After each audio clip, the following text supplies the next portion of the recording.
mantra untuk ngundang atau manggil makhluk halus itu sebetulnya ada. Kalau mau saya boleh bacain mantra aslinya sebenarnya untuk manggil itu seperti apa. Sebelum Mas Yus baca nih, saya mau tahu apa yang akan terjadi gitu. Yang pasti ini adalah mantra untuk mengundang sosok-sosok tak kasat mata. Mungkin nanti di tengah sesi kita bisa dapat fenomenanya gitu. Karena ini saya lihat udah ada beberapa yang datang, ada yang lewat, sama ada di belakang sini tadi yang datang gerem ini. Kuntilanak itu kalau misalnya mau dibilang dari segi warna itu ada 3 sebenarnya. Yang pada umumnya itu warna putih, yang itu kalau dalam istilah Jawa namanya Jalmo Sukmo. Jalmo Sukmo itu adalah roh yang terlepas dari badan seseorang sehingga kemudian dia terbentuk seperti fenomena asap, kabut, atau mungkin seperti kapas yang melayang gitu. Itu yang pada umumnya memang. Dan tampak seperti sosok perempuan menggunakan pakaian panjang dan berambut terurai. Itu adalah kuntilanak pada umumnya. Yang kedua,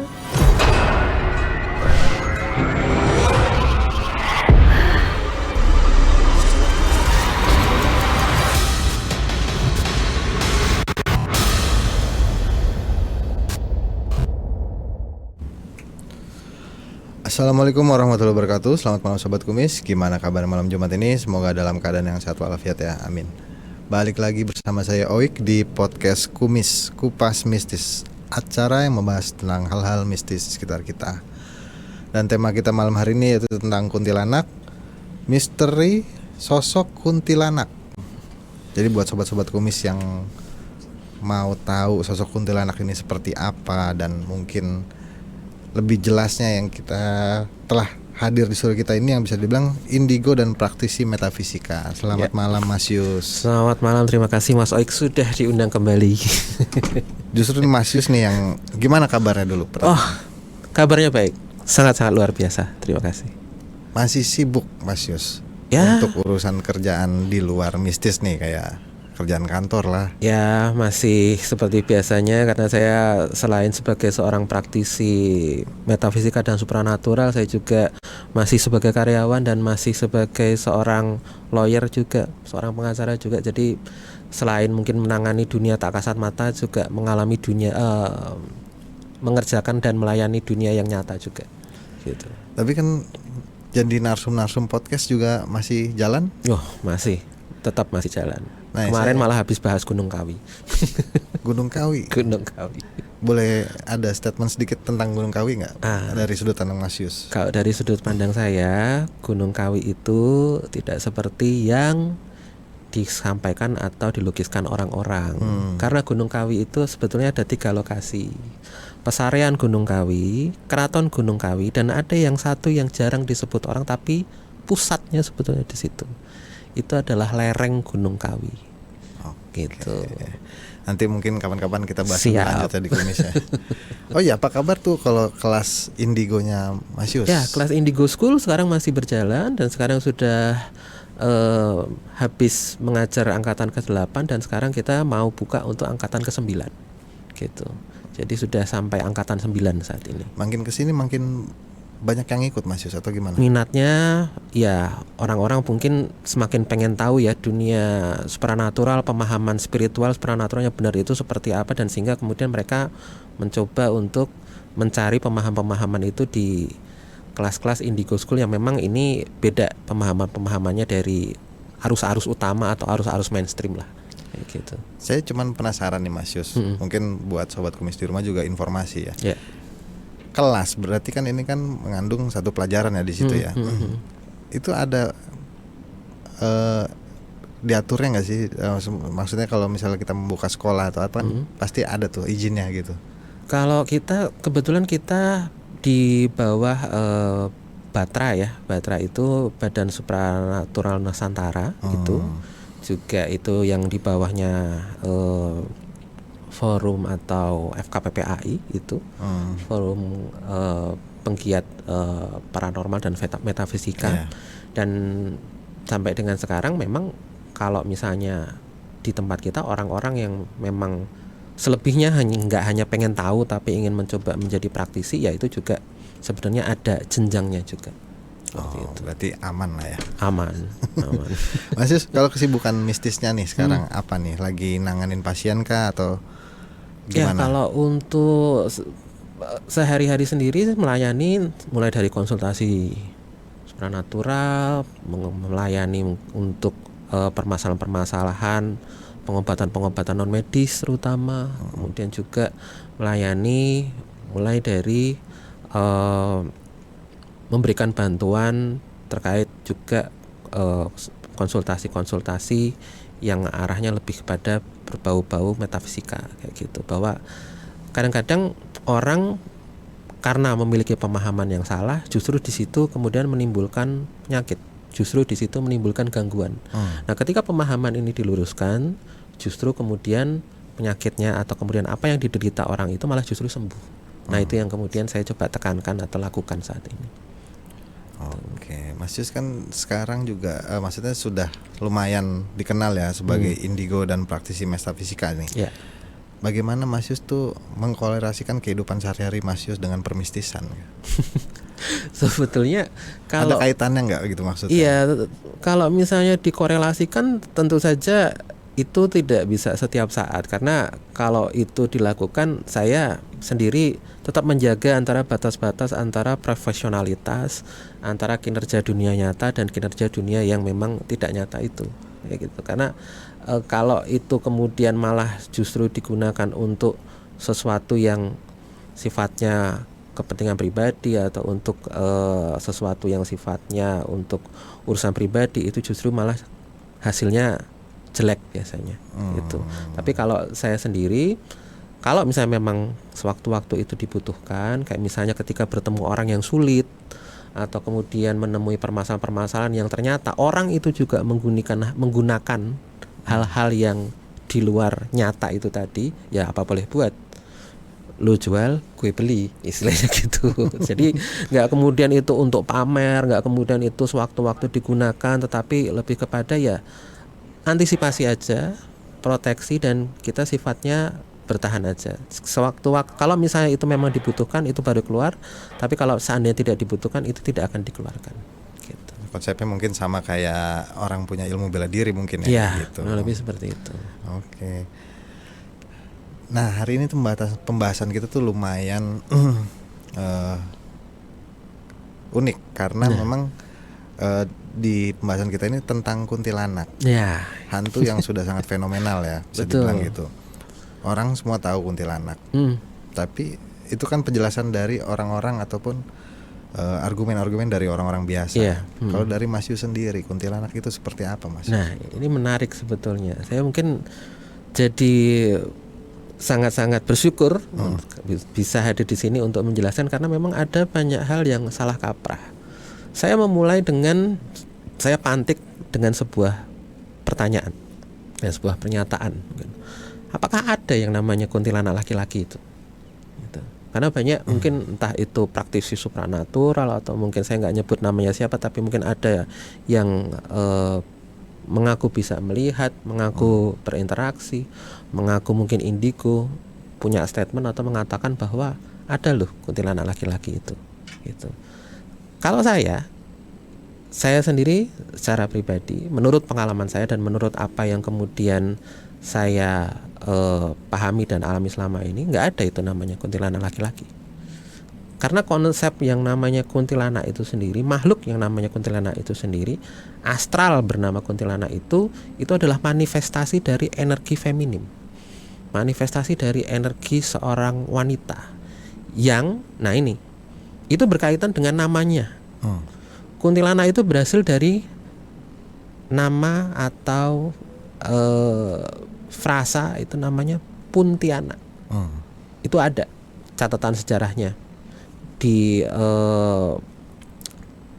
mitologi Proto Melayu kuno, itu sekitar abad 15 sampai 17 istilah Puntianak itu sudah ada. Muncul sebagai ungkapan atau frasa dari kalimat Puan mati beranak. Puan itu perempuan. Artinya makhluk ini dikenal karena dia memang muncul sebagai sosok hantu karena meninggal akibat dia mati saat melahirkan, gitu. Dan tidak mungkin yang namanya laki-laki itu melahirkan, kayak gitu. Nah, ini yang kemudian sebagai konsep muncul tidak hanya di Nusantara, tidak hanya di Indonesia, tapi hampir di seluruh dunia ada fenomena ini. Ada. Nama-namanya walaupun berbeda-beda, tapi rujukan sosoknya itu sama, perempuan. Dan secara ontologis atau kemudian secara konsep, dia adalah muncul sebagai arwah atau muncul sebagai hantu karena mati akibat melahirkan. Misalnya kayak di Jepang. Di Jepang itu ada sosok hantu yang disebut dengan ubume. Ubume itu ya perempuan yang hantu perempuan yang kemudian muncul karena dia mati melahirkan. Di Thailand itu ada namanya Pitai Hong namanya. Nah, Pitai Hong ini juga sama bentuknya, perempuan yang sosoknya muncul karena dia mati melahirkan. Pitai Hong yang terkenal itu kemudian banyak diangkat menjadi film, judulnya Nang Nak atau Mainak. Itu adalah kisah dari hantu yang namanya Pitai Hong ini, gitu, dari Thailand. Kemudian dari Korea itu sendiri ada sosok namanya Choyon Guisin, itu sama sosoknya juga. Di Cina itu ada namanya sosok sebutannya Engui atau Nugui, itu juga sama, perempuan, sosoknya muncul sebagai arwah atau hantu karena dia mati melahirkan. Di Amerika itu ada namanya Banshee, itu juga sama, perempuan mati melahirkan.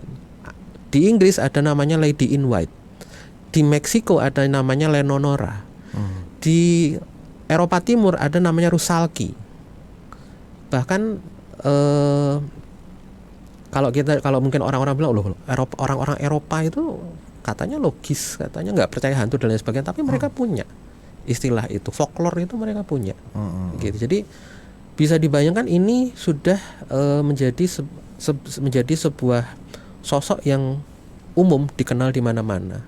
Termasuk juga kalau misalnya di challenge lagi bahwa loh, istilah kuntilanak itu kan baru populer sekitar abad ke-19, abad ke-20 gitu. Film-filmnya Susana itu, gitu kan.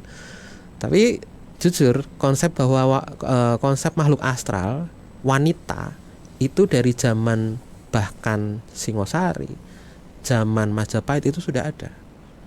Ada yang disebut dengan Wewe. Jadi Wewe ini nama yang sebenarnya lebih tua daripada kuntilanak, tapi secara konsep sama. Makhluk astral perempuan, gitu. Itu ada di Kakawin Seda sama di Kakawin Sutasoma. Itu ada. Disebut mereka. Kemudian dalam beberapa serat juga disebut ada namanya Peri Merkayangan sama Meri Merkayangan. Peri Merkayangan itu merujuk pada sosok hantu perempuan. Meri Merkayangan itu sosok hantu laki-laki. Jadi sebenarnya hantu sosok perempuan ini sudah ada lama sejak zaman dulu. Baru kemudian sekitar abad 15-17 orang Melayu ada menyebut namanya Puntianak itu tadi. Oleh kita orang Indonesia kemudian diserap menjadi kuntilanak. Kuntilanak itu mulai dari bahasa-bahasa Jawa bagian timur, orang menyebutnya kun, kon, kayak gitu. Kuntilanak kayak gitu. Nah, itu kemudian untuk menyebut dia yang mati beranak. Jadi sosoknya kurang lebih seperti itu, sehingga kemudian nggak dikenal itu namanya kuntilanak laki-laki, itu sebetulnya tidak ada. Dan sebetulnya kalau saya mau jujur, yang namanya konsep kuntilanak laki-laki itu karena perkembangan zaman yang terjadi sekarang itu gender itu jadi bias. Bisa dilihat sekarang fenomena laki-laki tapi kecewek-cewekan, boti itu tadi, boti itu kan ya. Kemudian kalau sampai kemudian coba ditanya, boti itu kalau misalnya dia meninggal, dia apakah akan jadi hantu laki-laki atau dia malah jadi hantu kuntilanak? Ya, mungkin mereka akan milih jadi hantu kuntilanak karena mereka merasa dirinya perempuan, gitu. Nah, ini yang kemudian menjadi bias sampai akhirnya konsep ini dibawa ke fenomena supranatural atau ke fenomena astral yang menyebutkan bahwa ada itu kuntilanak laki-laki, padahal sebenarnya enggak. Ya Ini yang kemudian saya mungkin harus coba luruskan dulu. Menurut dari sejarahnya, namanya secara timeline sampai kemudian secara pemahaman metafisika atau supranatural gitu. Tapi sebelum lanjut nih, saya mau nanya dulu, dari Mas Yu sendiri pernah nggak ketemu sosok ini? Nah, ini pengalaman sebenarnya saya juga nggak bisa lupa gitu. Yang saya bisa pastikan bahwa ini kuntilanak karena secara ciri perlakuan, nggak hanya penampakannya, tapi secara apa yang dia lakukan itu juga bisa dibilang ya merupakan kebiasaan atau merupakan tindakan yang memang lumrahnya dilakukan oleh perempuan gitu. Saya pernah waktu itu zaman saya masih kuliah gitu. Zaman saya masih kuliah, saya kuliah malam. Kuliah baru selesai itu sekitar jam 7 lebih, hampir jam setengah 8. Saya dari ruang kuliah lantai 2 itu mau pergi ke toilet. Beberapa mahasiswa waktu itu, teman-teman mungkin ada yang dari arah toilet, sedangkan saya baru menuju ke toilet. Jadi saya anggap ya lumrah lah kalau misalnya mungkin di toilet masih ada orang gitu. Sampai kemudian tiba-tiba saya ngelihat di toilet itu kan ada kayak wastafel ya, wastafel. Jadi toilet antara pria sama wanita itu cuma dipisah satu sekat tebal gitu. Nah, di sekat itu ada kayak wastafel. Saya lihat ada perempuan. Saya pikir mahasiswa, rambutnya panjang, dia lagi nyisir, lagi bersolek gitu. Lagi bersolek, dia lagi nyisir gitu. Tadinya saya pikir ya wajar, mungkin itu mahasiswi lagi habis kuliah ya, dia biasanya dandan dulu gitu. Tapi entah kenapa begitu saya noleh dan saya perhatikan lebih lanjut, diri saya atau bagian dalam diri saya mengatakan enggak, ini bukan orang kayak gitu. Sehingga saya nggak bisa, entah kenapa saya nggak bisa melepaskan pandangan saya dari sosok ini, dan benar aja tiba-tiba dia noleh ke saya, ngelihat ke saya, senyum, tapi kemudian yang dia lakukan adalah dia memegang lehernya sendiri, kemudian dia melepas kepalanya, dan kepala itu dia sisiri sendiri. Itu pengalaman saya nggak bisa lupakan, karena saya habis itu saya lupa, saya nggak pipis, saya nggak jadi pipis, nggak jadi buang air, saya lari karena kaget melihat sosok kemudian bisa menyisiri kepalanya sendiri. Nah, itu yang kemudian iya pengalaman saya bertemu dengan sosok kuntilanak ini ya, kayak gitu, bisa dibilang gitu. Berarti memang sebagai seorang indigo pun saat itu ada rasa takut ya? Lebih ke kaget sebenarnya. Gitu. Karena memang pengalamannya bisa dibilang juga beda dari yang lain. Kebanyakan kan cuman lagi duduk di pohon ataupun apa gitu. Ya, kalau ini spesifik bersolek, dan nggak cuma bersolek, dia atraksi, menyisiri kepalanya sendiri sambil dipegangi. Kayak megang kepala mannequin gitu, tapi di sininya kosong, nggak ada apa-apa. Apa yang terjadi saat itu dengan Mas Yus? Apakah sebelumnya sudah ada firasat-firasat atau apapun itu? Ya, kalau untuk saat itu sebetulnya saya cuma mendengar desas-desus saja bahwa memang di kampus itu memang suka ada fenomena kalau kita menyebutnya dengan nama sosok ini itu Mbak Yayu gitu.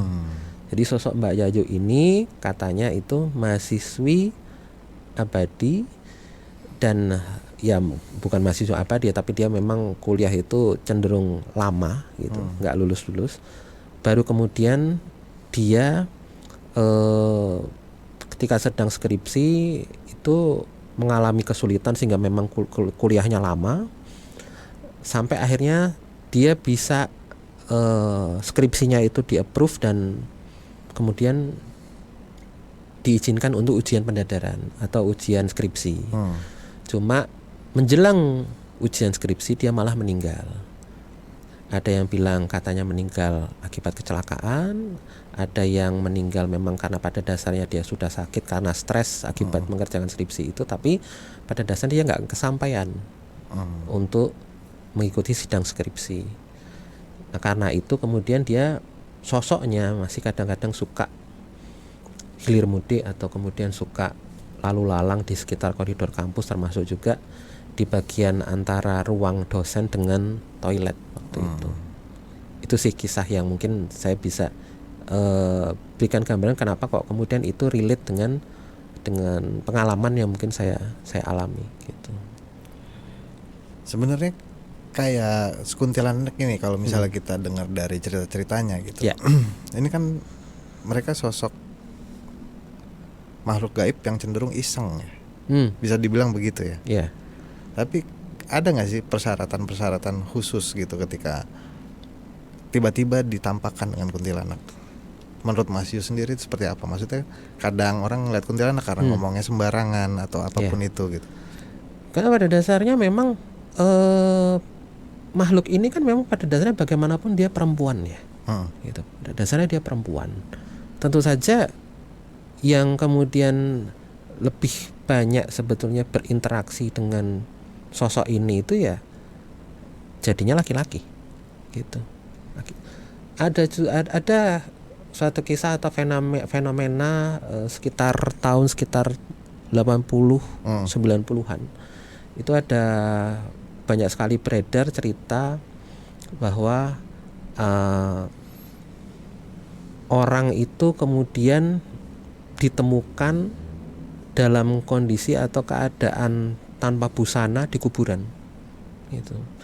Yang kemudian ketika itu ditelisik, kemudian itu coba untuk ditanyakan, ternyata laki-laki ini yang ditemukan tanpa busana di kuburan ini mengaku malamnya dia di tengah jalan bertemu dengan sosok perempuan. Nah, sosok perempuan ini kemudian minta untuk diantarkan pulang, dan ketika diantarkan pulang, laki-laki ini diminta untuk mampir ke rumahnya. Tadinya dia pikir rumahnya biasa, kayak rumah pada umumnya, dan ternyata rumahnya itu dia cuma ada sendirian di sana, minta ditemani, sampai kemudian terjadi kemudian pendekatan akrab sampai akhirnya kemudian menjurus kepada hubungan antara laki-laki sama perempuan lah kayak gitu, hubungan seksual seperti itu. Tapi ternyata besoknya ketika laki-laki ini bangun, ketika setelah selesai hubungan itu kemudian dia tertidur, dia terbangun, dia ternyata berada di tengah kuburan gitu. Dan mohon maaf, dia diketemukan di tengah kuburan dengan kondisi kemaluan itu bengkak. Biasanya seperti itu. Dan ini sebuah kisah yang sangat umum di era-era itu ya. Kenapa kemudian diketemukan, mohon maaf, kemaluannya itu bengkak? Karena ternyata ada seorang juru kunci yang kebetulan melihat pada malam hari itu laki-laki ini datang ke kuburan sendirian, dan mohon maaf, laki-laki ini melakukan persetubuhan dengan batu nisan gitu. Sehingga kemudian ya bayangkan barang itu lawannya adalah batu nisan, jadinya bengkak. Jadi bukan bengkak karena ini adalah faktor mistis atau faktor gaib, tapi sebenarnya bengkak itu ya gara-gara fenomena itu gitu. Kalau ngomongin mitos atau tentang kuntilanak ini kan banyak yang beredar ya mitosnya ya. Ada yang bilang kalau suara kuntilanak itu jauh, berarti dia dekat. Sedangkan sebaliknya, kalau ada kuntilanak suaranya, kita dengar kuntilanak ketawa suaranya dekat, berarti dia jauh. Menurut Mas Yus gimana? Iya, ini sebetulnya mitos yang sangat umum, tapi jujur saya sendiri sebagai mungkin orang yang punya pengalaman atau sebagai praktisi supranatural itu sendiri sampai sekarang masih belum jelas, masih belum bisa mengerti dengan pasti penyebabnya apa mitos itu. Memang mitosnya menjelaskan kalau misalnya kuntilanak itu kalau suaranya terdengar jauh, sebetulnya dia dekat. Atau kalau misalnya dia itu suaranya terdengar dekat, itu sebenarnya dia jauh. Dan mitosnya sebenarnya nggak hanya berhenti di situ. Kalau kuntilanak ini terdengar dia suaranya menangis, itu sebetulnya dia sedang tertawa atau sedang menggoda, sebetulnya sedang menggoda orang ini, menakut-nakuti orang ini. Sebaliknya kalau terdengar suaranya itu sedang tertawa, mengiki, ngakak dan lain sebagainya, itu sebetulnya dia sedang sedih atau sedang marah sebetulnya. Gitu. Sampai sekarang penjelasannya saya juga belum mengerti dengan pasti, tapi kalau kemudian kita coba runut-runut ya, makhluk astral ini kan sebetulnya makhluk astral perempuan gitu ya. Ya kita tahu sendiri makhluk yang namanya perempuan itu kan makhluk yang sangat sulit untuk dimengerti ya, susah untuk dimengerti gitu loh. Naik motor aja ngesen kiri, tahu-tahu beloknya ke kanan gitu. Ditanyain mau makan apa, jawabnya terserah gitu. Tapi ketika kita beliin bakso, ternyata pengennya sate. Kita beliin sate, pengennya mie ayam. Nah, kan susah kayak gitu. Ya, betul. Perempuan itu hanya satu-satunya makhluk yang dia punya alisnya itu dikerok, terus dia gambar sendiri. Nah, karena dia makhluk yang susah dimengerti ini, ketika dia mungkin sudah jadi setan pun, dia juga termasuk golongan yang masih susah dimengerti itu tadi. Kalau mungkin penjelasan saya ya seperti itu, mitosnya. Gitu. Ada lagi kalau kita ngomongin mitos, ya, bisa jadi ada lagu yang paling sangat fenomenal tuh Lengsir Wengi. Ya itu. Lagu pemanggil kuntilanak katanya. Nah itu. Ya, saya mau tahu tanggapannya Mas Yus tuh gimana? Bener nggak sih begitu? Ini lagi-lagi sebetulnya ini sesuatu yang harus diluruskan. Lengsir Wengi itu bukan kidung atau mantra pemanggil kuntilanak, bahkan bukan kidung atau mantra untuk memanggil makhluk halus. Karena sebenarnya kidung Lengsir Wengi itu adalah kidung yang diciptakan oleh Sunan Kalijaga sebenarnya. Oh ya? Diciptakan oleh Sunan Kalijaga untuk pengantar wirid atau pengantar sebelum berdoa, dimana itu dia kayak orang Jawa pada umumnya pada waktu itu sebelum menutup malam biasanya uro-uro.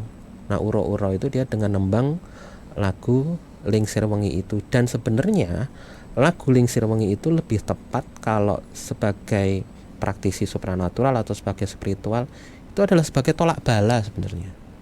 Jadi untuk menjaga supaya ketenangan, uro-uro itu ibaratnya menjaga keamanan, bahwa kalau ada orang mau malam-malam niat jahat, dengar orang masih uro-uro, dia mengurungkan niatnya. Malam-malam dengar orang masih nembang, dia kemudian nggak jadi nyolong, nggak jadi ngerampok dan lain sebagainya. Itu sebenarnya tolak balanya di situ Lengsir Wengi. Tapi kalau sebetulnya yang namanya tembang untuk manggil makhluk halus itu sebenarnya memang ada.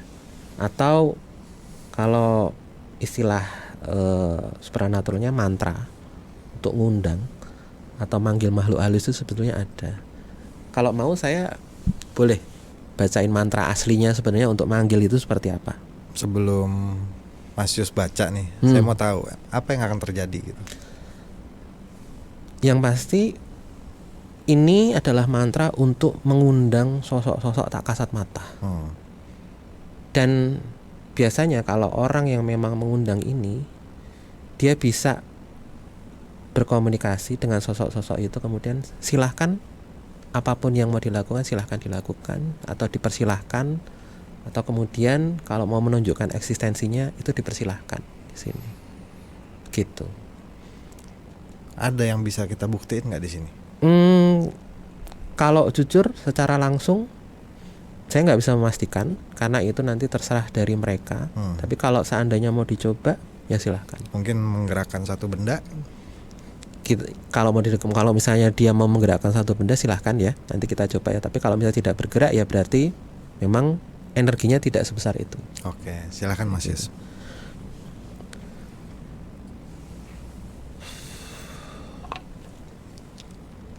Niat ingsun ngundang weruhing jagat lembut, jalma sabda dadi, jebuk arum araning menyan, krenges araning menyan, mega mendung kukusing menyan, umbulno langit sepitu, amblesno bumi sepitu, celukno danyang semoro bumi, niat ingsun ngaweruhi peri, jin, setan, merkayangan, teko.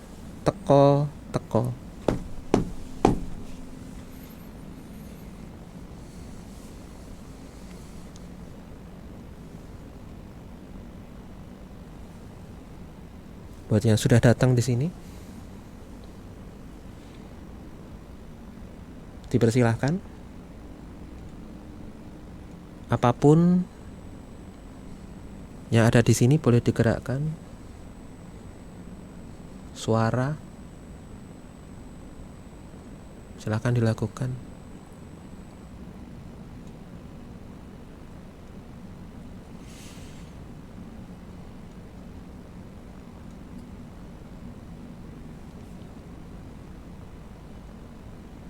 Kalau misalnya di sini ada yang mendengar suara seperti mendesis, mendesah, mendengung, silahkan kemudian coba untuk ya, ada kayak suara.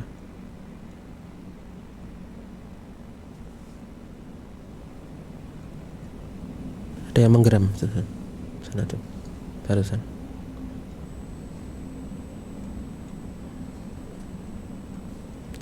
Mungkin tidak usah ditunggu, ya.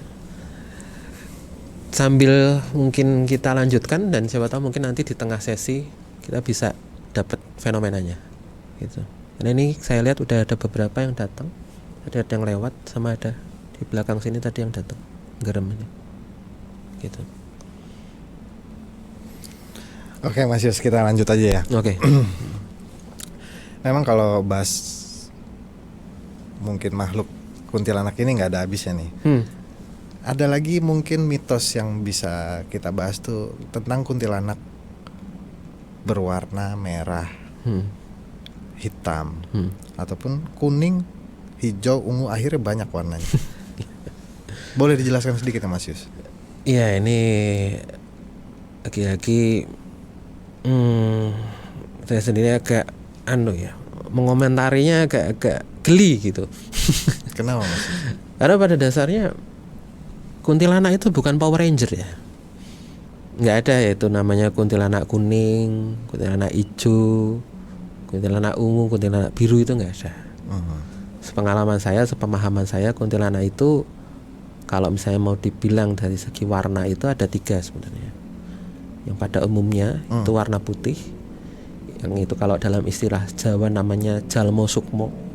Jalmo Sukmo itu adalah roh yang terlepas dari badan seseorang sehingga kemudian dia terbentuk seperti fenomena asap, kabut, atau mungkin seperti kapas yang melayang gitu. Itu yang pada umumnya memang.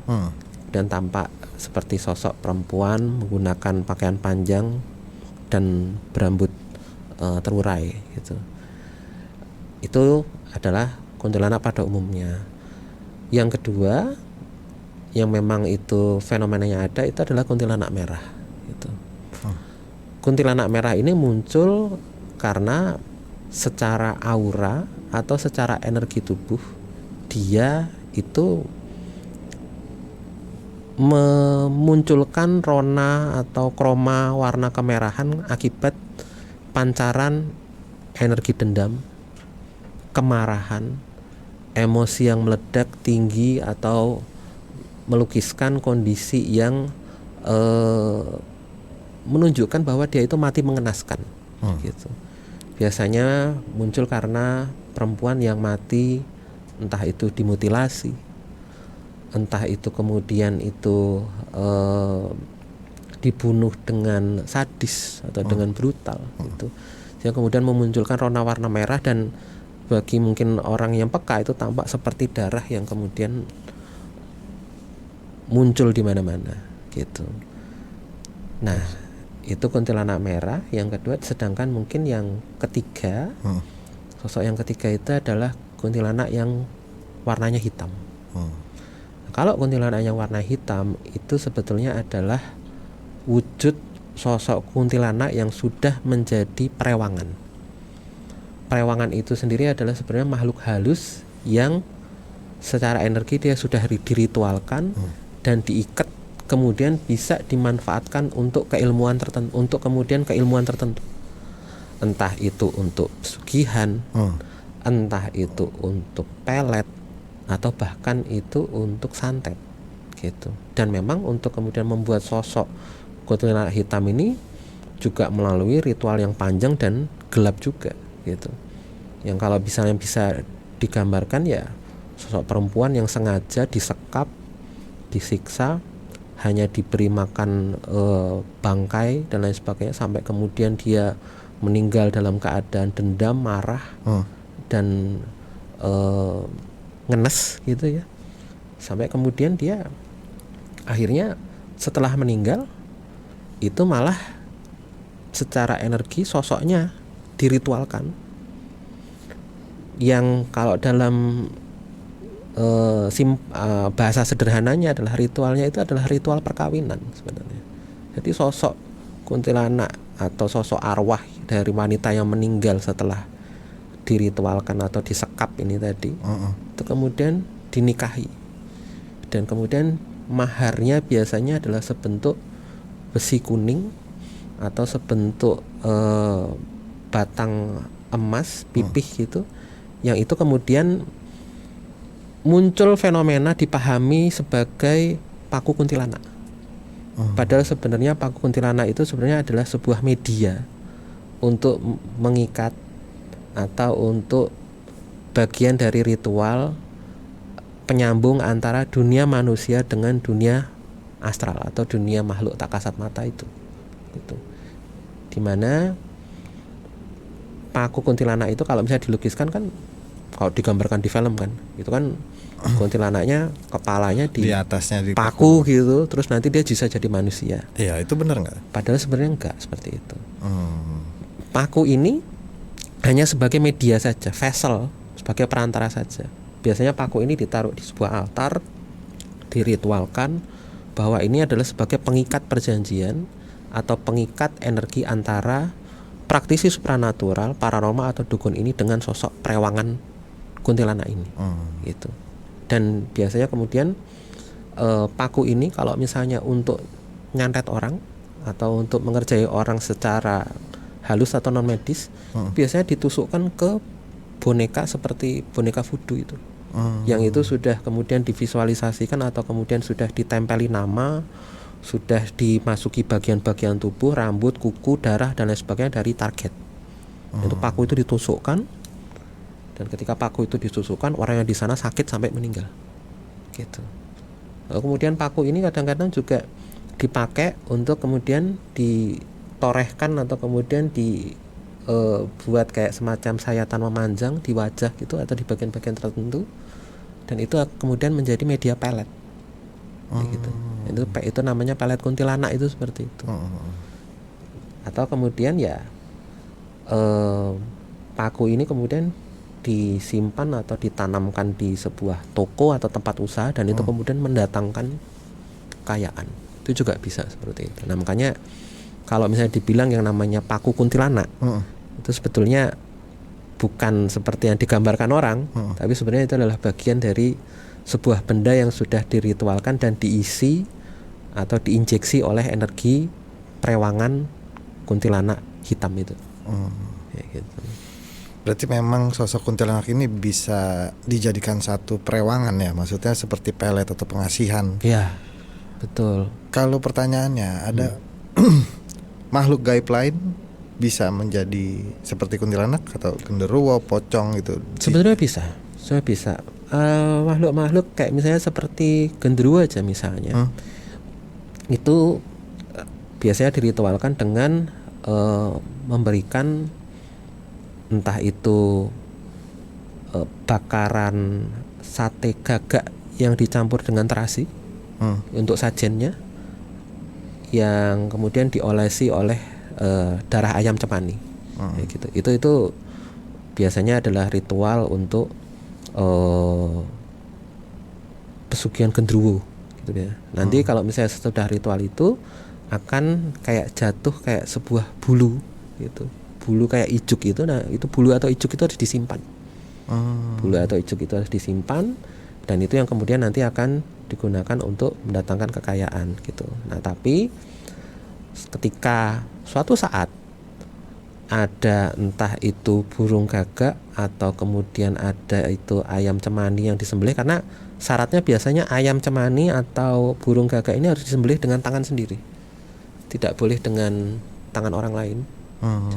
Dan biasanya ketika itu disembelih, nanti ada aja, entah itu anggota keluarga, anak, istri, suami atau pasangan itu meninggal setelah itu.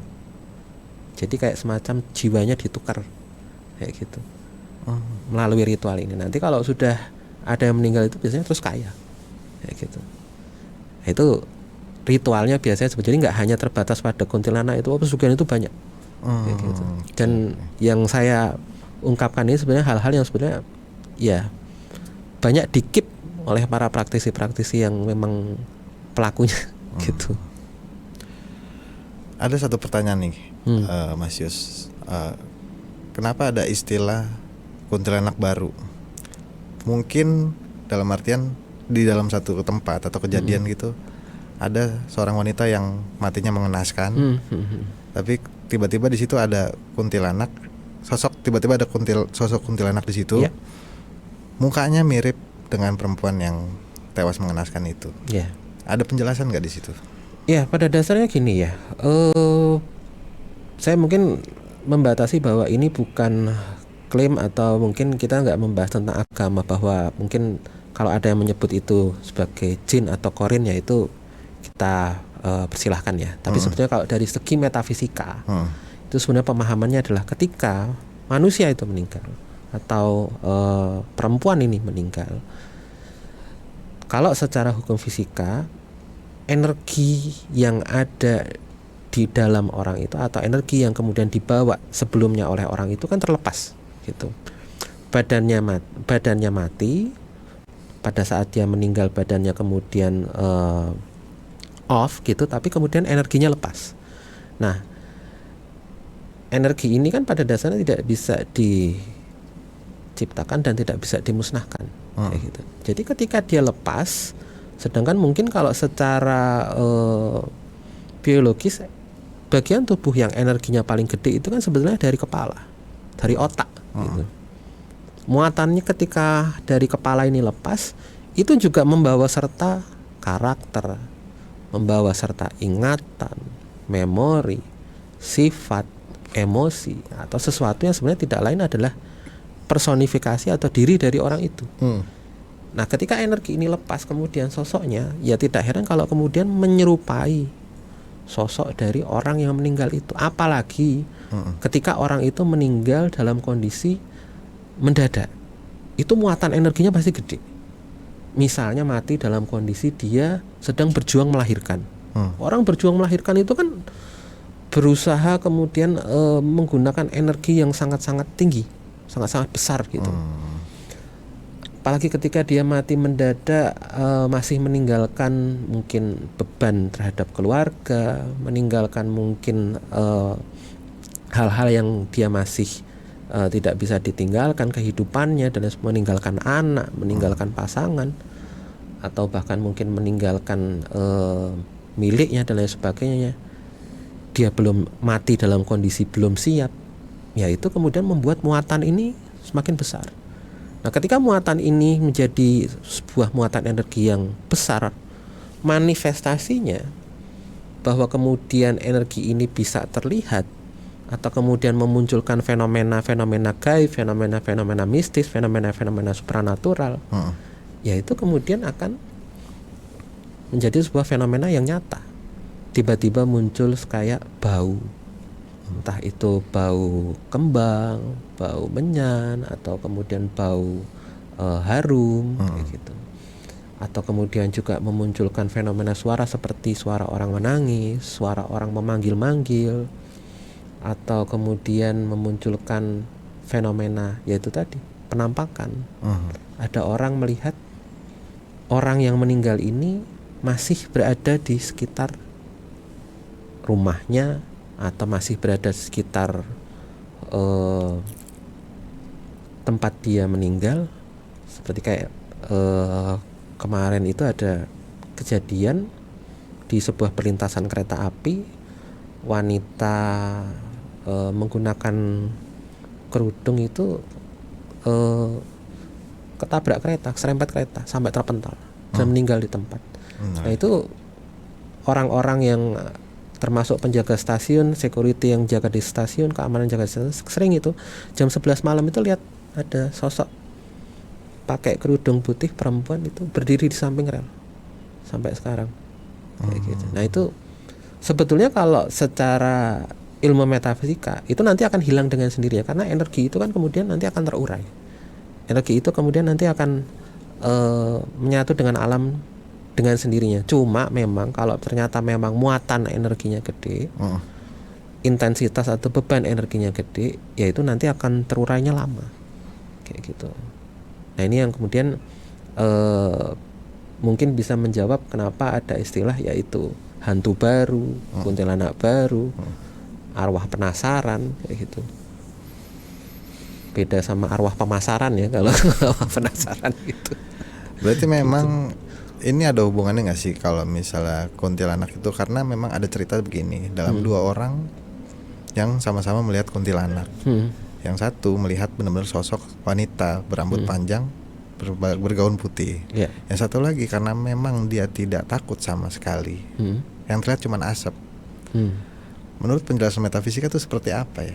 Artinya sebetulnya orang yang memang cenderung dia itu logik atau cenderung kemudian dia tidak terlalu percaya ya, itu sebetulnya sudah membentuk kayak semacam pertahanan atau energi yang kokoh untuk tidak terpengaruh terhadap energi-energi dari luar, termasuk energi astral. Itulah yang kemudian sebetulnya kalau saya kasih gambaran secara metafisika seperti ini. Tubuh manusia itu kan pada dasarnya dia mengeluarkan gelombang elektromagnetik. Gelombang elektromagnetik itu muncul karena sesuatu atau benda yang terus bergetar. Kayak misalnya otak ini kan sebenarnya terus bervibrasi, terus bergetar kayak gitu, karena dia harus kemudian mentransmisi muatan-muatan informasi ke sel-sel saraf dan lain sebagainya gitu. Jantung itu juga bergerak terus, artinya dia mengeluarkan gelombang elektromagnetik. Usus ini juga bergerak terus, aliran darah itu bergerak terus. Artinya sebenarnya itu yang menyebabkan tubuh manusia itu mengeluarkan yang namanya gelombang elektromagnetik. Dan pada saat manusia itu meninggal, gelombang elektromagnetik ini pun sebenarnya kan lepas kayak gitu. Nah gelombang elektromagnetik ini yang kemudian mempengaruhi orang-orang yang ada di sekeliling atau sekitar tempat itu. Karena orang-orang itu juga mengeluarkan gelombang elektromagnetik yang sebenarnya sama. Nah ini tinggal kuat-kuatan aja, mana yang kemudian bisa mempengaruhi.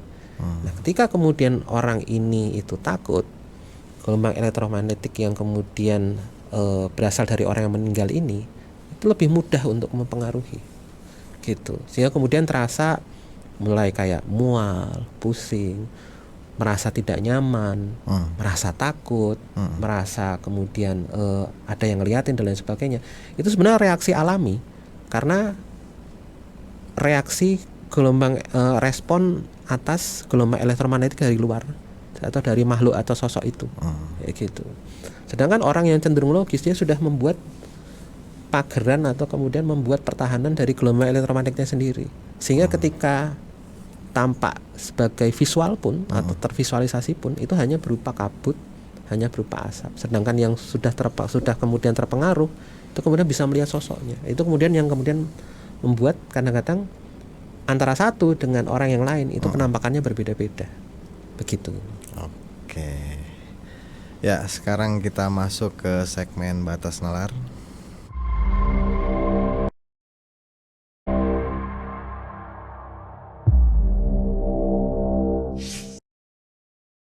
Udah masuk dari sobat kumis yang sudah masuk, salah satunya @dewaojol.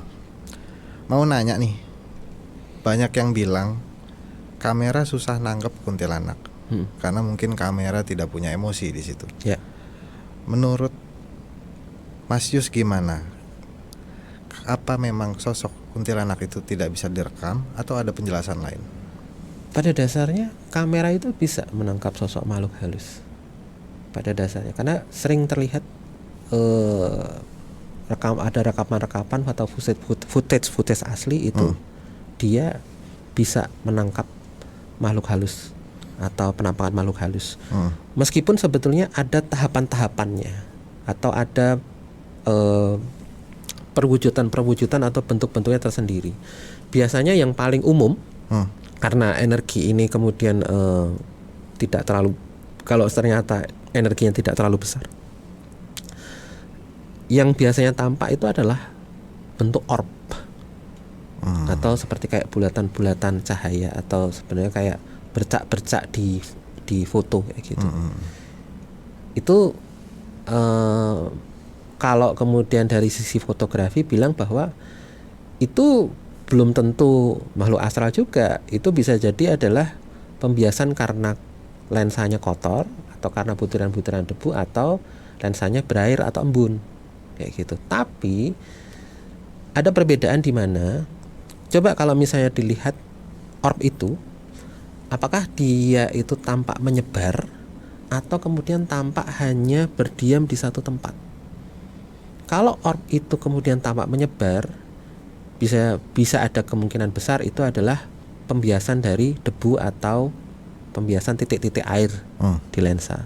Tapi kalau kemudian ternyata orb itu berada pada satu sisi dan dia itu hanya diam di situ, atau kemudian dia lebih jelas daripada orb-orb yang lainnya dan dia tidak berubah posisi, bisa dipastikan itu bukan pembiasan akibat debu atau titik-titik air, tapi itu adalah manifestasi dari energi makhluk astral. Begitu. Bisa juga bentuknya bukan orb tapi bentuknya adalah namanya vortex atau ektoplasma. Itu bentuknya kayak cahaya yang kemudian berpendar atau kemudian kayak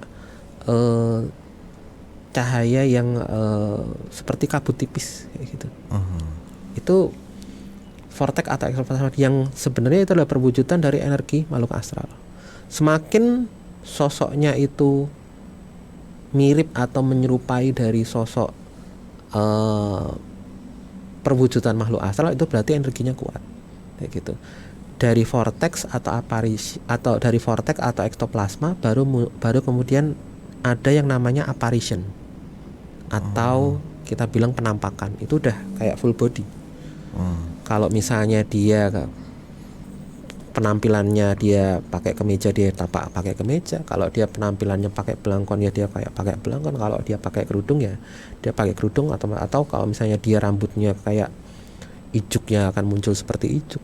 Nah itu ada juga fenomena seperti itu, dan biasanya kalau energinya memang cukup kuat, itu bisa tertangkap di kamera dalam bentuk penampakan atau apparition itu tadi. Gitu. Oke, penjelasannya kayak gitu ya buat sobat kumis di rumah. Buat terakhir nih Mas Yus, ada nggak pesan-pesan buat sobat kumis di rumah tentang pembahasan kita malam ini? Ya, kalau pesan-pesan saya mungkin saya bisa gambarkan bahwa yang namanya makhluk atau sosok kuntilanak ini muncul karena memang ketika wanita itu tidak dijaga atau kemudian tidak diperhatikan keselamatan atau nasibnya. Kalau kita bisa lebih menghargai wanita, lebih bisa menghargai mungkin dimulai dari ibu kita, lebih bisa menjaga bahwa marwah atau mungkin kehormatan seorang wanita, bisa menjunjung tinggi derajat mereka itu sebagai sosok yang setara, baik itu secara sosial maupun secara ekonomi, itu akan lebih bisa membuat fenomena kuntilanak ini atau kemudian makhluk-makhluk kuntilanak ini jumlahnya mungkin bisa berkurang, atau mungkin fenomena ini tidak akan muncul. Karena fenomena-fenomena kuntilanak itu sendiri sebetulnya muncul karena ada spirit atau ada semangat manusia atau mungkin masyarakat ini berusaha satu sisi untuk memproteksi atau untuk melindungi makhluk yang namanya perempuan. Sehingga kemudian dimunculkan fenomena-fenomena itu, mitos-mitos itu atau cerita-cerita itu. Tapi pada dasarnya ini bukan untuk itu dipercaya sebagai sesuatu yang nyata atau tidak, tapi itu sebenarnya untuk pengingat bagaimana kita memandang sosok yang namanya wanita ini, gitu. Sehingga pesan saya untuk teman-teman supaya bisa lebih menghargai sosok atau makhluk yang namanya perempuan atau wanita ini, gitu. Oke. Baik, demikian obrolan seputar misteri kita dengan Mas Yus. Semoga ada pelajaran dan pengetahuan yang bisa kita ambil dari obrolan ini. Sekali lagi Mas Yus, makasih udah mampir ke Terima Kumis. kasih. Kapan-kapan mampir lagi ya Mas Yus dengan pembahasan yang lebih jelas. Ini lumayan jelas tentang kuntilanak, lumayan jelas nih. Oke, baik. Sehat-sehat selalu Mas Yus. Terima kasih. Dan terus update Kumis Kupas Mistis di YouTube dengan Transvision atau Transvision Official, karena selalu ada kisah-kisah mistis di setiap episodenya. Saya Oik undur diri. Assalamualaikum warahmatullahi wabarakatuh. Salam Kumis.